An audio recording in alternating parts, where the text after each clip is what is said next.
Hello everyone, welcome to Romas learning. നമ്മളപ്പോൾ physics revision series start ചെയ്തിട്ടുണ്ടായിരുന്നു. നമ്മൾ motion എന്ന് പറയുന്ന ഒരു കോൺസെപ്റ്റാണ് ഇപ്പോൾ തുടങ്ങി വെച്ചിരിക്കുന്നത്. നമുക്ക് ഇന്ന് ആ കോൺസെപ്റ്റിലെ കുറച്ചുകൂടി ചോദ്യങ്ങൾ ഒന്ന് നോക്കാം. നമ്മൾ ലാസ്റ്റ് പറഞ്ഞു നിന്നത് 3 ഇക്വേഷൻസ് ഓഫ് മോഷൻ ആയിരുന്നു. അതായത് ഇതുപോലെ റെക്റ്റിലീനിയർ മോഷൻ അഥവാ നേർരേഖയിലുള്ള ചലനത്തിനെ കാണിക്കാൻ പറ്റുന്ന 3 ഇക്വേഷൻസ് ആയിരുന്നു. ഇതിൽ വെലോസിറ്റിയും അതുപോലെ ആക്സിലറേഷനും ഡിസ്പ്ലേസ്മെന്റും അതുപോലെ ടൈമും വീണ്ടും വെലോസിറ്റിയും ഇതുപോലെ ഡിസ്പ്ലേസ്മെന്റും ഈ രീതിയിലുള്ള എല്ലാ കോൺസെപ്റ്റുകളെയും കണക്ട് ചെയ്യുന്ന 3 ഇക്വേഷൻസ് നമ്മൾ കണ്ടിരുന്നു. ഈ ഇക്വേഷൻസ് വെച്ചിട്ടുള്ള ചോദ്യങ്ങൾ എങ്ങനെയാണ് ചെയ്യുന്നതെന്ന് നമുക്കിനി നോക്കാം. RRB ചോദിച്ചു കാണുന്ന ഒരു ക്വസ്റ്റ്യൻ പാറ്റേൺ ആണ് ഇത്. ഇവിടെ ഒരു കാറ് യൂണിഫോം ആക്സിലറേഷനിലൂടെ 18 കിലോമീറ്ററിൽ നിന്ന് 72 കിലോമീറ്റർ പെർ അവറിലേക്ക് 5 സെക്കൻഡ് കൊണ്ട് പോകുന്നു എന്ന് കാണിക്കുന്നത്. അങ്ങനെയാണെങ്കിൽ ആ കാറിന്റെ ആക്സിലറേഷൻ കണ്ടുപിടിക്കാം. ഇവിടെ നമ്മൾ ഈ ക്വസ്റ്റ്യൻ നോക്കുമ്പോൾ 2-3 കാര്യങ്ങൾ ശ്രദ്ധിച്ചാൽ നമുക്ക് എളുപ്പത്തിൽ ഈ ക്വസ്റ്റ്യൻ ചെയ്യാനും പറ്റും, അധികം സമയം കളയാതെ അടുത്ത ക്വസ്റ്റ്യനിലേക്ക് നമുക്ക് പോകാനും പറ്റും. നോക്കിയാലോ, ഈ ഒരു ചോദ്യം കാണുമ്പോൾ തന്നെ നമ്മൾ ആ ക്വസ്റ്റ്യൻ വായിച്ചിട്ട് നേരെ ഓപ്ഷൻസിലേക്ക് പോകാം. ഓപ്ഷൻസിലേക്ക് പോകുമ്പോൾ ഇതേപോലെ 4 ഓപ്ഷൻസ് ഉണ്ട്. നമ്മളോട് കണ്ടുപിടിക്കാൻ പറഞ്ഞിരിക്കുന്നത് ആക്സിലറേഷൻ അഥവാ ത്വരണമാണ്. കഴിഞ്ഞ ക്ലാസ്സിൽ പറഞ്ഞിട്ടുണ്ടായിരുന്നു ആക്സിലറേഷന്റെ യൂണിറ്റ് എന്ന് പറയുന്നത് മീറ്റർ പെർ സെക്കൻഡ് സ്ക്വയർ അഥവാ മീറ്റർ സെക്കൻഡ് റേസ് ടു -2 ഈ രീതിയിലാണ് നമ്മൾ ആക്സിലറേഷന്റെ യൂണിറ്റ് കാണുന്നത്. അങ്ങനെയാണെങ്കിൽ നമുക്ക് തന്നിരിക്കുന്ന 4 യൂണിറ്റുകളിൽ നിന്ന് 2 എണ്ണം സ്ട്രെയിറ്റ് ആയിട്ട് നമുക്ക് എലിമിനേറ്റ് ചെയ്യാം. ഒന്ന് സൂക്ഷിച്ചു നോക്കിയാൽ ആദ്യത്തെ ഓപ്ഷനും അതുപോലെ രണ്ടാമത്തെ ഓപ്ഷനിലും മീറ്റർ സെക്കൻഡ് സ്ക്വയർ എന്നാണ് കൊടുത്തിരിക്കുന്നത്. നമുക്ക് വേണ്ടത് മീറ്റർ പെർ സെക്കൻഡ് സ്ക്വയർ ആണ്. അങ്ങനെയാണെങ്കിൽ ഈ 2 ഓപ്ഷനും നമുക്ക് നേരെ എലിമിനേറ്റ് ചെയ്ത് കളയാം. ബാക്കി വരുന്ന 2 ഓപ്ഷനിൽ നിന്നാണ് നമുക്കിനി ഉത്തരം കണ്ടുപിടിക്കേണ്ടത്. അതിന് തന്നിരിക്കുന്ന വാല്യൂസ് എടുത്തെഴുതാം. നമുക്ക് തന്നിട്ടുണ്ട് സ്റ്റാർട്ടിംഗ് വെലോസിറ്റി u എന്ന് പറയുന്നത് 18 കിലോമീറ്റർ പെർ അവർ ആണെന്ന്. അതുപോലെ final velocity 72 kilometre per hour ആണ്. തന്നിരിക്കുന്ന സമയം 5 സെക്കൻഡ്.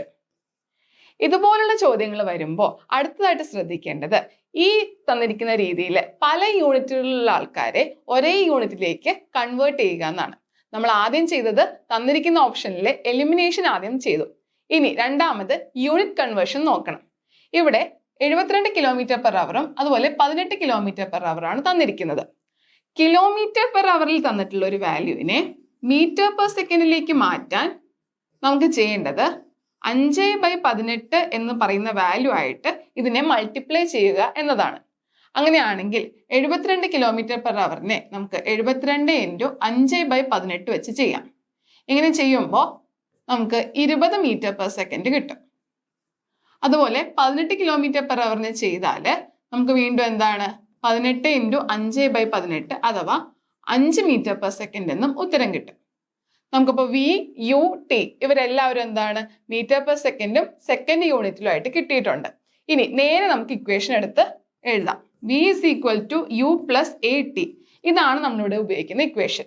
ഇങ്ങോട്ട് വാല്യൂസ് എടുത്ത് എഴുതി കഴിഞ്ഞാൽ V എന്ന് പറയുന്നത് എത്രയാണ് 20 മീറ്റർ പെർ സെക്കൻഡ്. അപ്പോൾ 20 metre per second = 5 metre per second plus acceleration നമുക്ക് കണ്ടുപിടിക്കാനുണ്ട്. ടൈം എന്ന് പറയുന്നത് 5 സെക്കൻഡ്. ഈ 5 ഇങ്ങോട്ട് കൊണ്ടുവരുമ്പോൾ 15 എന്ന് പറയുന്നത് 5a എന്നും കിട്ടും. ആക്സിലറേഷൻ എന്ന് പറയുന്നത് 3 മീറ്റർ പെർ സെക്കൻഡ് സ്ക്വയർ എന്നും കിട്ടും. ഈ രീതിയിൽ നമ്മൾ എന്തൊക്കെയാ ചെയ്തത്? ക്വസ്റ്റ്യൻ വായിച്ചു, സ്ട്രെയിറ്റ് ഓപ്ഷൻസ് എലിമിനേറ്റ് ചെയ്തു, നമുക്ക് തന്നിരിക്കുന്ന വാല്യൂസിനെ യൂണിറ്റിലേക്ക് കൺവേർട്ട് ചെയ്തു. അവിടെ നിന്ന് എന്താണ് നമുക്ക് അറിയാവുന്ന ഇക്വേഷനിലേക്ക് ഈ പറയുന്ന വാല്യൂസ് എല്ലാം ആഡ് ചെയ്തിട്ട് കാൽക്കുലേറ്റ് ചെയ്ത് നോക്കി. ഇങ്ങനെ ചെയ്തപ്പോൾ 3 മീറ്റർ പെർ സെക്കൻഡ് സ്ക്വയർ ആണ് ഉത്തരം കിട്ടിയിരിക്കുന്നത്. ഇത് RRB വീണ്ടും വീണ്ടും ചോദിച്ച് കാണുന്ന ഒരു പാറ്റേൺ ആണ്. അതുകൊണ്ട് ഇങ്ങനൊരു ക്വസ്റ്റ്യൻ വരുമ്പോൾ എന്തൊക്കെ കാര്യങ്ങൾ ശ്രദ്ധിക്കണമെന്ന് ഒന്ന് ഓർത്ത് വെക്കാം. നമുക്കൊരു ക്വസ്റ്റ്യനും കൂടി ചെയ്തു നോക്കാം. ഈ ചോദ്യത്തിൽ നോക്കിക്കഴിഞ്ഞാൽ ഇവിടെ വീണ്ടും ഒരു കാറിന്റെ ആക്സിലറേഷൻ ആണ് ചോദിച്ചിരിക്കുന്നത്. ഇവിടെ സ്റ്റാർട്ടിംഗ് വെലോസിറ്റി u എന്ന് പറയുന്നത് 18 കിലോമീറ്റർ പെർ അവറും അതുപോലെ V എന്ന് പറയുന്നത് 36 കിലോമീറ്റർ പെർ അവറും ആണ്. ഇവിടെ സമയം തന്നിരിക്കുന്നത് 5 സെക്കൻഡ്. അപ്പൊ നമുക്ക് കാണാൻ പറ്റും V എന്ന് പറയുന്നത് 36 കിലോമീറ്റർ പെർ അവറും U എന്ന് പറയുന്നത് വീണ്ടും 18 കിലോമീറ്റർ പെർ അവറുമാണ്. സമയം 5 സെക്കൻഡ്. വീണ്ടും നമുക്ക് എന്താണ് ചോദ്യം വായിച്ചു, അത് കഴിഞ്ഞിട്ട് എന്താണ് ഈ പറയുന്ന ഓപ്ഷൻസ് നോക്കാം. നമുക്ക് വേണ്ടത് മീറ്റർ പെർ സെക്കൻഡ് സ്ക്വയർ ആണ്. ശ്രദ്ധിച്ചു നോക്കിക്കഴിഞ്ഞാൽ ഓപ്ഷൻ ബിയും ഓപ്ഷൻ സിയും മീറ്റർ സെക്കൻഡ് സ്ക്വയർ എന്നാണ് കാണിച്ചിരിക്കുന്നത്. അപ്പൊ നമുക്ക് സ്ട്രെയിറ്റ് ആയിട്ട് ഈ രണ്ട് ഓപ്ഷൻസ് എലിമിനേറ്റ് ചെയ്യാം. ബാക്കി വന്നിരിക്കുന്ന രണ്ട് ഓപ്ഷനിലാണ് നമുക്ക് ഉത്തരം കണ്ടുപിടിക്കേണ്ടത്. ചെയ്തു നോക്കിയാലോ. ബി 36 കിലോമീറ്റർ പെർ അവർ, അതിനെ 36 × 5/18 വെച്ച് മൾട്ടിപ്ലൈ ചെയ്യുക. കിട്ടുന്നത് 10 മീറ്റർ പെർ സെക്കൻഡ് എന്നായിരിക്കും. അതുപോലെ യു 18 കിലോമീറ്റർ പെർ അവർ ആണ്. അവിടെയും നമ്മൾ എന്താണ് മൾട്ടിപ്ലൈ ചെയ്യുമ്പോൾ കിട്ടുന്ന ഉത്തരം 5 മീറ്റർ പെർ സെക്കൻഡ് എന്നായിരിക്കും. സമയം 5 സെക്കൻഡ്. അപ്പൊ നമുക്ക് v = u + 80 എന്ന് എഴുതാം. അതായത് 10 മീറ്റർ പെർ സെക്കൻഡ് എന്ന് പറയുന്നത് 5 metre per second plus a × 5 second ആണ്. ഇവിടെയും നമ്മൾ എന്താണ് ഇക്വേഷൻ ചേഞ്ച് ചെയ്ത് എഴുതി കഴിയുമ്പോൾ ആക്സിലറേഷൻ എന്ന് പറയുന്നത് 1 മീറ്റർ പെർ സെക്കൻഡ് സ്ക്വയർ എന്ന് ഉത്തരം കിട്ടും. ഈ രീതിയിൽ ഇതുപോലെ ചോദ്യം വരുന്ന സമയത്ത് നമ്മൾ ആ ഓർഡറിൽ തന്നെ എന്താ ചോദ്യം വായിക്കുക, ഓപ്ഷൻസിൽ നിന്ന് എലിമിനേഷൻ പോസിബിൾ ആണോ എന്ന് നോക്കുക, വീണ്ടും തന്നിരിക്കുന്ന വാല്യൂസിനെല്ലാം കൺവേർട്ട് ചെയ്ത് എഴുതുക, എന്നിട്ട് നമുക്ക് അറിയാവുന്ന ഇക്വേഷനിലേക്ക് ഇതൊക്കെ എടുത്ത് എഴുതി കാൽക്കുലേറ്റ് ചെയ്യുക. ഇങ്ങനെ ഒരു ഓർഡറിലാണ് നമ്മൾ പോകുന്നതെങ്കിൽ എളുപ്പത്തിൽ ഈ ചോദ്യം നമുക്ക് സ്കോർ ചെയ്യാൻ പറ്റും. ഈ രീതിയിൽ മോഷൻ എന്ന് പറയുന്ന കോൺസെപ്റ്റിൽ നിന്ന് നമുക്ക് മാത്സ് ക്വസ്റ്റ്യൻസ് പ്രതീക്ഷിക്കാം. ഇനി അടുത്ത് വരുന്നത് ലോസ് ഓഫ് മോഷൻ അഥവാ ചലന നിയമങ്ങളാണ്. നമുക്ക് 3 ചലന നിയമങ്ങൾ ഉണ്ടെന്ന് അറിയാം. ന്യൂട്ടൺ ആണ് ഈ പറയുന്ന 3 നിയമങ്ങളും. നമുക്ക് 3 ചലന നിയമങ്ങൾ ഉണ്ടെന്ന് അറിയാം. ഐസക് ന്യൂട്ടൺ ആണ് ഈ പറയുന്ന 3 ചലന നിയമങ്ങളും നിർവചിച്ചിരിക്കുന്നതെന്ന് നമുക്കറിയാം. നമുക്ക് ആ പോയിന്റുകൾ എന്തൊക്കെയാണെന്ന് ഒന്ന് വേഗം നോക്കിയിട്ട് അതിൽ നിന്ന് വരുന്ന കുറച്ച് ചോദ്യങ്ങളും കൂടെ ജസ്റ്റ് ഒന്ന് നോക്കാം. ഒന്നാം ചലന നിയമം പറയുന്നത് ഒരു വസ്തു ഒരു ബാഹ്യബലം പ്രവർത്തിക്കാത്ത പക്ഷം അത് നിശ്ചലമായോ ഏകീകൃതമായോ ഒരു ചലനാവസ്ഥയിലോ തുടരും. അതായത് ഒരു വസ്തുവിൽ ഒരു എക്സ്റ്റേണൽ ഫോഴ്സ്, ഒരു ബാഹ്യബലം കൊടുക്കാത്ത പക്ഷം, നമ്മളൊരു പുഷോ പുള്ളോ കൊടുക്കാത്ത സമയത്ത് അതൊന്നെങ്കിൽ എന്തായിരിക്കും അറ്റ് റെസ്റ്റ് ആയിരിക്കും, നിശ്ചല അവസ്ഥയിലായിരിക്കും, അല്ലെങ്കിൽ ഒരു സ്ട്രെയിറ്റ് ലൈനിലൂടെയുള്ള യൂണിഫോം മോഷനിലായിരിക്കും. അതായത് അതിന്റെ ഡയറക്ഷൻ ഓഫ് മോഷനും ചേഞ്ച് ആവുന്നില്ല, അതിന്റെ ആ ഒരു റേറ്റ് ഓഫ് മോഷനും ചേഞ്ച് ആകുന്നില്ല. നമ്മളൊരു എക്സ്റ്റേണൽ ഫോഴ്സ് കൊടുക്കുമ്പോൾ ഈ റേറ്റ് ഓഫ് മോഷൻ അല്ലെങ്കിൽ എന്താണ് ഈ പറഞ്ഞ ചലനത്തിന്റെ ആ ഒരു സ്പീഡ്, ആ വെലോസിറ്റി അത് അവിടെ ചേഞ്ച് ആകുന്നുണ്ട്. ഇങ്ങനെയാണെങ്കിൽ ഇതുപോലൊരു ചോദ്യം വന്നാൽ നമുക്ക് എങ്ങനെ എഴുതാൻ പറ്റും? നമ്മൾ പഠിച്ചൊരു സ്റ്റേറ്റ്മെന്റ്, നമ്മളിപ്പോൾ കണ്ട ഒരു ഫസ്റ്റ് ലോ ഓഫ് മോഷന്റെ സ്റ്റേറ്റ്മെന്റിൽ നിന്നാണ് ഇതുപോലൊരു ചോദ്യം വരുന്നത്. നോക്കിയാലോ. As long as an unbalanced force is applied to a body, there is a continuous change in its എന്തവസ്ഥയ്ക്കാണ് അല്ലെങ്കിൽ എന്താണ് ഒരു വസ്തുവിൽ അസന്തുലിതമായ ഒരു ബലം, ഒരു ബാഹ്യബലം കൊടുക്കുമ്പോൾ അത് പ്രയോഗിക്കുന്നിടത്തോളം അതിന്റെ എന്തവസ്ഥയ്ക്കാണ് തുടർച്ചയായ മാറ്റം ഉണ്ടാകുന്നത്? നമ്മളിപ്പോ പറഞ്ഞിട്ടുണ്ടായിരുന്നു അതിന്റെ ചലനാവസ്ഥയ്ക്കാണ്. ചലനാവസ്ഥയെ കാണിക്കുന്ന എന്താണ്? ഈ 4 ഓപ്ഷനിൽ ചലനാവസ്ഥയെ, അതിന്റെ മോഷനെ അല്ലെങ്കിൽ അതിന്റെ റെസ്റ്റ് എന്ന് പറയുന്ന ഒരു സിറ്റുവേഷനെ കാണിക്കുന്ന എന്താണ്? ഇവിടെ അത് സ്പീഡാണ് അഥവാ വേഗതയാണ്. അപ്പൊ നമുക്ക് ഇതുപോലത്തെ ഒരു സ്റ്റേറ്റ്മെന്റ് ക്വസ്റ്റ്യൻ വന്നാൽ ഇതേപോലെ തന്നെ എന്താണ് ആ ഒരു ഫസ്റ്റ് ലോ ഓഫ് മോഷനിൽ നിന്ന് ഇങ്ങനെ എടുത്ത് എഴുതാൻ പറ്റണം. നമുക്ക് സെക്കൻഡ് ലോ നോക്കിയാലോ. What is any external push or pull applied on a body called? നമ്മളിപ്പോൾ പറഞ്ഞിട്ടുണ്ടായിരുന്നു ബാഹ്യമായ ഒരു ബലം അല്ലെങ്കിൽ എക്സ്റ്റേണൽ ഫോഴ്സ് കൊടുക്കുമ്പോഴാണ് ഒരു വസ്തുവിന്റെ സ്റ്റേറ്റ് ഓഫ് മോഷൻ അല്ലെങ്കിൽ സ്റ്റേറ്റ് ഓഫ് റെസ്റ്റിന് മാറ്റം വരുന്നതെന്ന്. അങ്ങനെയാണെങ്കിൽ നമുക്ക് ആ ഫോഴ്സിനെ ബാഹ്യമായി കൊടുക്കുന്ന ഒരു പുഷ് അല്ലെങ്കിൽ ഒരു പുൾ എന്ന് പറയാം. നമ്മൾ ചെറിയ ക്ലാസ്സുകളിൽ ഫോഴ്സ് അഥവാ ബലം എന്ന് പറയുന്ന കോൺസെപ്റ്റിന് കൊടുത്തിരുന്ന ഡെഫിനേഷനാണ് ഒരു പുഷ് അല്ലെങ്കിൽ ഒരു പുൾ എന്നുള്ളത്. അങ്ങനെയാണെങ്കിൽ ഇതേപോലെ സ്റ്റേറ്റ്മെന്റ് ആയിട്ട് ചോദിക്കുമ്പോൾ ഇവിടെ നമുക്ക് ഉത്തരമായിട്ട് എഴുതാൻ പറ്റും ബലം അഥവാ ഫോഴ്സ് ആണ് ഒരു എക്സ്റ്റേണൽ പുഷ് ഓർ പുൾ. ഒരു വസ്തുവിനെ അതിന്റെ നിശ്ചല അവസ്ഥയിൽ നിന്നോ അല്ലെങ്കിൽ എന്താണ് അതിന്റെ യൂണിഫോം മോഷനിൽ നിന്നോ അതിന്റെ സമചലനത്തിൽ നിന്നോ മാറ്റിയെടുക്കുന്ന എന്താണ് ഒരു ബാഹ്യമായ പുഷ് ഓർ പുൾ, അതിന് നമ്മൾ ഫോഴ്സ് എന്ന് വിളിക്കുന്നു. ഈ രീതിയിൽ ഫസ്റ്റ് ലോ ഓഫ് മോഷനിൽ നിന്നുള്ള ചോദ്യങ്ങൾ നമുക്ക് പ്രതീക്ഷിക്കാം. ഇനി സെക്കൻഡ് ലോ ഓഫ് മോഷൻ നമുക്ക് നോക്കാം. അതിനു മുമ്പ് ഒരാളെ നമുക്ക് പരിചയപ്പെടാനുണ്ട്. മൊമെന്റം അഥവാ ആക്കം. ഒരു വസ്തുവിനുള്ള മാസും അത് ചലിച്ചുകൊണ്ടിരിക്കുമ്പോൾ അവിടെയുള്ള വെലോസിറ്റിയും അല്ലെങ്കിൽ പ്രവേഗവും തമ്മിലുള്ള ഗുണനം ചെയ്ത് കിട്ടുന്ന വാല്യൂ, ഇതിനെയാണ് നമ്മൾ മൊമെന്റം എന്ന് പറയുന്നത് അല്ലെങ്കിൽ ആക്കം എന്ന് പറയുന്നത്. ഇനി സെക്കൻഡ് ലോ ഓഫ് മോഷൻ എന്താണ് പറയുന്നത്? ന്യൂട്ടന്റെ സെക്കൻഡ് ലോ ഓഫ് മോഷൻ പറയുന്നത് റേറ്റ് ഓഫ് ചേഞ്ച് ഓഫ് മൊമെന്റത്തിനെ നമുക്ക് ഫോഴ്സ് എന്ന് വിളിക്കാം. റേറ്റ് ഓഫ് ചേഞ്ച് ഓഫ് മൊമെന്റത്തിനെ നമുക്ക് ഫോഴ്സ് എന്ന് വിളിക്കാം. മൊമെന്റം എന്ന് പറയുന്നത് മാസ് ഇൻറ്റു വെലോസിറ്റി ആണ്. ഇവിടെ റേറ്റ് ഓഫ് ചേഞ്ച് ഓഫ് മൊമെന്റത്തിനെ നമുക്ക് mass into rate of change of velocity എന്ന് പറയാം. ഈ രീതിയിൽ പറയുമ്പോൾ മാസ് ഇൻറ്റു ആക്സിലറേഷൻ അല്ലെങ്കിൽ എന്താണ് rate of change of momentum, ഈ പറയുന്ന മൊമെന്റത്തിന്റെ മാറ്റ നിരക്ക്, ഇതാണ് ബാഹ്യബലം എന്ന് പറയാം. അങ്ങനെയാണെങ്കിൽ നമുക്ക് ഇത്രയും കാര്യങ്ങൾ നോക്കണം. മാസിന്റെ വെലോസിറ്റി ആണ് മൊമെന്റം എന്ന് നോക്കണം. ഈ പറയുന്ന rate of change of momentum ആണ് നമുക്ക് ഫോഴ്സ് എന്ന് മനസ്സിലാക്കണം. അതുകൊണ്ട് force is equal to mass into acceleration, mass into ത്വരണം. ഈ രീതിയിലുള്ള കാര്യങ്ങളൊക്കെ ഈ പറയുന്ന സെക്കൻഡ് ലോയിൽ നിന്ന് ഓർത്തിരിക്കണം.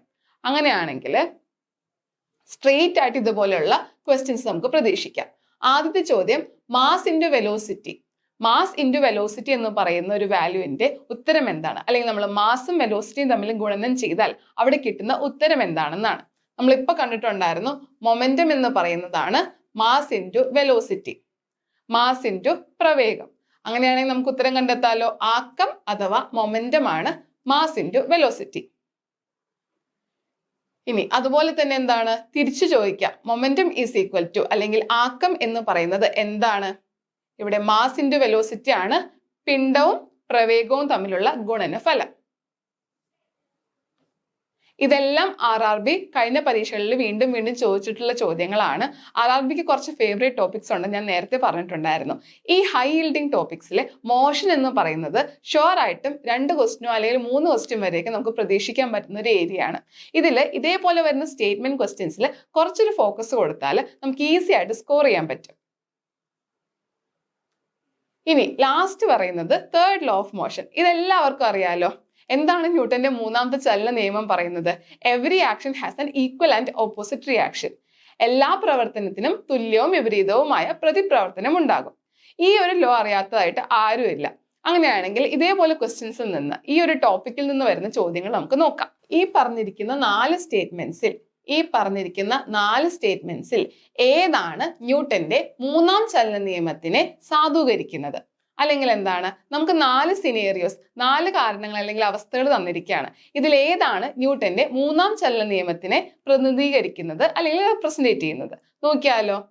ഒരു ബസ് പെട്ടെന്ന് സ്റ്റാർട്ട് ചെയ്യുമ്പോൾ യാത്രക്കാർ പിന്നോട്ട് എറിയപ്പെടുന്നു. ഇത് ന്യൂട്ടന്റെ ഏത് ലോ ആയിരിക്കും? നമ്മൾ ആദ്യത്തെ ലോ പറഞ്ഞിട്ടുണ്ടായിരുന്നു, യൂണിഫോം മോഷനിലോ അല്ലെങ്കിൽ എന്താണ് നിശ്ചല അവസ്ഥയിലോ ഇരിക്കുന്ന സമയത്ത് ഒരു എക്സ്റ്റേണൽ പുഷ് ഓർ പുള്ള് കിട്ടുമ്പോഴാണ് ആ അവസ്ഥയിൽ മാറ്റം വരുന്നത്. ഒരു ബസ് പെട്ടെന്ന് ബ്രേക്ക് ചെയ്യുന്ന സമയത്ത് ആൾക്കാർ മുമ്പോട്ട് ചാഞ്ഞു പോകുന്നതും ഇതേപോലെ എന്താണ് അവരുടെ സ്റ്റേറ്റ് മാറുന്നൊരവസ്ഥയാണ്. അങ്ങനെയാണെങ്കിൽ ഈ ആദ്യം പറഞ്ഞിരിക്കുന്ന സ്റ്റേറ്റ്മെന്റ് ഫസ്റ്റ് ലോയെ ബന്ധപ്പെടുത്തിയാണ്. രണ്ടാമത്തെ എന്താണ്? വേഗത്തിൽ ചലിക്കുന്ന ഒരു ക്രിക്കറ്റ് പന്ത് പിടിക്കുമ്പോൾ ഫീൽഡർ ചലിക്കുന്ന പന്ത് ഉപയോഗിച്ച് കൈ ക്രമേണ പിന്നിലേക്ക് വലിക്കുന്നു. ഇവിടെ സംഭവിക്കുന്നത് നമ്മൾ മൊമെന്റം കുറച്ചു കൊണ്ടുവരുന്ന ഒരു പ്രോസസ്സാണ്. ഇത് സെക്കൻഡ് ലോ ആയിട്ട് ബന്ധപ്പെട്ടതാണ്. ഇനി ഒരു റോക്കറ്റിന്റെ വിക്ഷേപണം. ഈ ഒരു സ്റ്റേറ്റ്മെന്റ് നോക്കിക്കഴിഞ്ഞാൽ നമ്മൾ തേർഡ് ലോയിൽ പറഞ്ഞിട്ടുണ്ടായിരുന്നു എല്ലാ ആക്ഷനും ഈക്വലും ഓപ്പോസിറ്റും ആയിട്ടുള്ള ഒരു റിയാക്ഷൻ ഉണ്ടെന്ന്. ഒരു റോക്കറ്റിന്റെ വിക്ഷേപണം എടുത്താൽ ഒരു റോക്കറ്റ് നമ്മൾ എന്താണ് വിക്ഷേപിക്കുന്ന സമയത്ത്, അത് ലോഞ്ച് ചെയ്യുന്ന സമയത്ത് അതെങ്ങനെയാണോ മുകളിലേക്ക് ഉദിച്ചു പൊങ്ങുന്നത്, അതേസമയം തന്നെ എന്താണ് അതിന്റെ ത്രസ്റ്ററുകളിലൂടെ നമുക്ക് അവിടെ എന്ത് കാണാൻ പറ്റും? അതിന്റെ ഇന്ധനം കത്തിത്തീരുന്നതും അവിടെ നിന്നുണ്ടാകുന്ന ആ ഒരു ഫോഴ്സാണ് ഇതിനെ മുകളിലേക്ക് ഉയരാൻ സഹായിക്കുന്നതെന്നും മനസ്സിലാവും. ഈ രീതിയിൽ ഈ പറയുന്ന ഒരു ഫ്യൂവല് ബേൺ ചെയ്തിട്ട് അവിടെ കത്തിത്തീരുന്ന സമയത്ത് അവിടെ ഉണ്ടാകുന്ന ഫോഴ്സാണ് താഴത്തേക്ക് ഉണ്ടാകുന്ന, മുകളിൽ നിന്ന് താഴത്തേക്ക് അവിടെ ഉണ്ടാകുന്ന ഫോഴ്സാണ് ഈ പറയുന്ന ഒരു റോക്കറ്റിനെ മുകളിലേക്ക് ഉയർന്നു പൊങ്ങാൻ സഹായിക്കുന്നത്. അങ്ങനെയാണെങ്കിൽ നമുക്ക് ഈ തേർഡ് ഓപ്ഷനാണ് തേർഡ് ലോയുടെ ന്യൂട്ടന്റെ മൂന്നാം ചലന നിയമത്തിന്റെ എക്സാമ്പിൾ ആയിട്ട് പറയാൻ പറ്റുന്നത്. ഇനി ഫോർത്ത് ഓപ്ഷൻ നോക്കിക്കേ. When we stop peddling the bicycle slows down. നമ്മൾ സൈക്കിൾ ചവിട്ടുന്ന സമയത്ത് സൈക്കിൾ എന്താണ് നിർത്തുന്ന സമയമാകുമ്പോഴത്തേക്കും ഈ പറയുന്ന സൈക്കിൾ എന്താണ് പയ്യെ സ്പീഡ് കുറഞ്ഞു വരുന്നു. ഈ അവസ്ഥ എങ്ങനെ പറയാൻ പറ്റും? നമ്മൾ എങ്ങനെയാണോ ഒരു എക്സ്റ്റേണൽ ഫോഴ്സ് ആയിട്ട് ഈ പറയുന്ന പെഡലിൽ ചവിട്ടാതിരിക്കുന്നത്, അപ്പോൾ നമ്മളുടെ സ്റ്റേറ്റ് ഓഫ് മോഷൻ മാറിക്കൊണ്ടിരിക്കുന്നു. ഇത് വീണ്ടും ഫസ്റ്റ് ലോയുടെ എക്സാമ്പിൾ ആണ്. ഇതേപോലെ എന്താണ് 3 ലോസും ഈ 3 ചലന നിയമങ്ങളും വെച്ചിട്ട് നമുക്ക് മനസ്സിലാവുന്ന കോൺസെപ്റ്റിൽ നിന്ന് ക്ലാരിറ്റി മനസ്സിലാക്കുന്ന രീതിയിലുള്ള ചോദ്യങ്ങൾ വരും. അതായത് ഇതേപോലുള്ള സ്റ്റേറ്റ്മെന്റ് ചോദ്യങ്ങൾ വെച്ചിട്ട് നമ്മളോട് ചോദിക്കാം എങ്ങനെയാണ് ഈ ഓരോ നിയമങ്ങളുമായിട്ട് ഈ പറയുന്ന ഓരോ അവസ്ഥകളും ബന്ധിച്ചിരിക്കുന്നതെന്ന്. ഇപ്പൊ നമുക്കറിയാം ഈ 4 ഓപ്ഷൻസും ഏതെല്ലാം നിയമങ്ങളുമായിട്ടാണ് കണക്ട് ആയിട്ടിരിക്കുന്നതെന്ന്.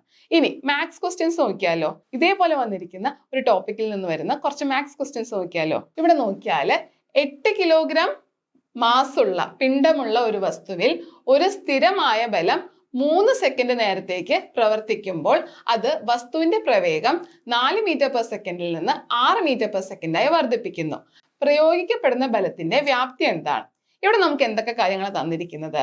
മാസ് തന്നിട്ടുണ്ട്, എത്രയാണ്? 8 കിലോഗ്രാം. പിന്നെ തന്നിരിക്കുന്നത് സ്റ്റാർട്ടിംഗ് വെലോസിറ്റി ആണ്, അതായത് ആ വസ്തുവിന് തുടക്കത്തിൽ ഉണ്ടായിരുന്ന പ്രവേഗം, അത് 4 മീറ്റർ പെർ സെക്കൻഡ് ആണ്. ഫൈനൽ വെലോസിറ്റി v എന്ന് പറയുന്നത് 6 മീറ്റർ പെർ സെക്കൻഡ് ആണ്.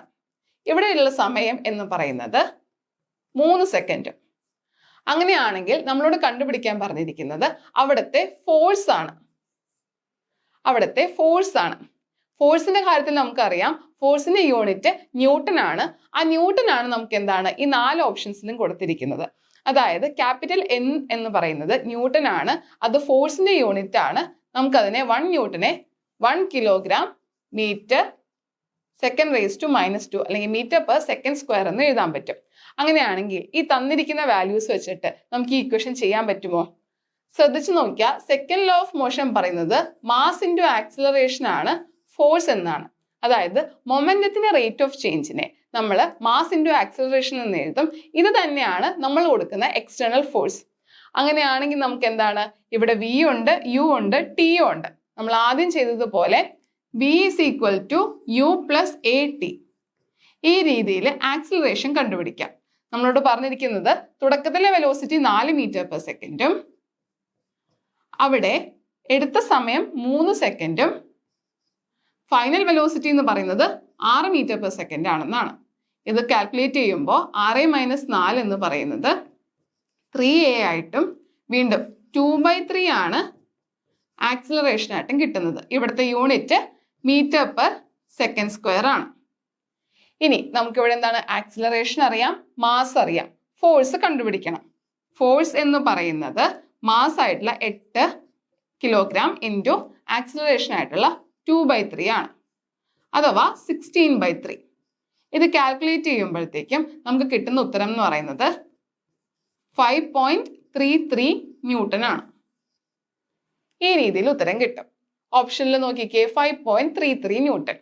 ഇതുപോലുള്ള ഓപ്ഷൻസ് വരുന്ന സമയത്ത് ഡെസിമൽ പോയിന്റും കഴിഞ്ഞിട്ടും കാൽക്കുലേഷൻ വരും എന്നൊരു പേടി കാരണം ചില ആൾക്കാർ ഇതേപോലത്തെ ക്വസ്റ്റ്യൻസ് സ്കിപ്പ് ചെയ്ത് പോകാറുണ്ട്. നമുക്ക് ആകെ ഇവിടെ വേണ്ടി വന്നത് തന്നിരിക്കുന്ന വാല്യൂസ് എല്ലാം ഒന്ന് എടുത്ത് എഴുതുക. ഇതിൽ നിന്ന് എന്താണ് നമുക്ക് ആദ്യം ആക്സിലറേഷൻ കണ്ടുപിടിക്കണം. നമുക്ക് എന്തറിയാം? ഇക്വേഷൻ അറിയാം, V is equal to U plus AT. നേരെ ഇക്വേറ്റ് ചെയ്യുന്നു. അതിൽ നിന്ന് എന്താണ് force is equal to mass into acceleration എന്ന് കണ്ടുപിടിക്കുന്നു.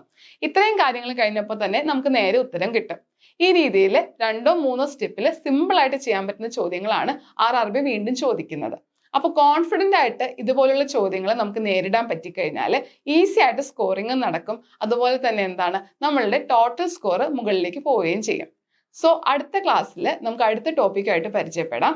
അതുവരെ നമ്മൾ പഠിച്ച കാര്യങ്ങളും ഈ റിവൈസ് ചെയ്ത കോൺസെപ്റ്റുകളും വീണ്ടും ഒന്ന് ചെക്ക് ചെയ്തോളൂ. ഇതേപോലത്തെ പ്രാക്ടീസ് ക്വസ്റ്റ്യൻസും ചെയ്ത് നോക്കിക്കോളൂ. So all the best.